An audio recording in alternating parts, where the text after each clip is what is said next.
ఈరోజు మనం హైపోస్పీడియాస్ గురించి మాట్లాడదాం.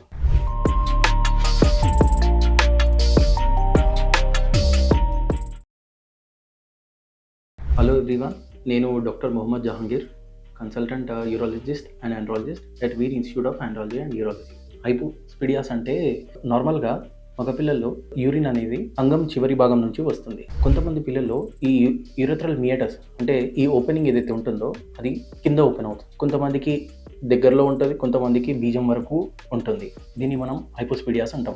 ఇలా హైపోస్పీడియాస్లో మీద కొంచెం స్కిన్ అనేది రిడండెంట్గా ఉంటుంది. దాన్ని మనం హుడీ అంటాము.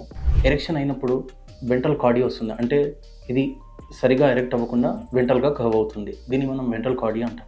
ఇందులో పిల్లల్లో కూర్చొని యూరిన్ పోయాల్సి వస్తుంది. నిలబడి యూరిన్ పోకపోవడం వల్ల వాళ్ళ ఫ్రెండ్స్ వెక్కిరిస్తూ ఉంటారు.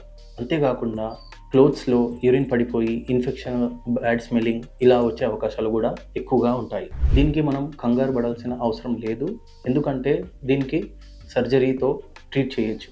దీనికి మందులు లేవు. Surgery is the only treatment of choice. అయితే 1 to 1.5 yearsలో సర్జరీ చేయడంలో చాలా మంచిది. పిల్లల్లో హీలింగ్ అనేది చాలా ఫాస్ట్గా ఉంటుంది.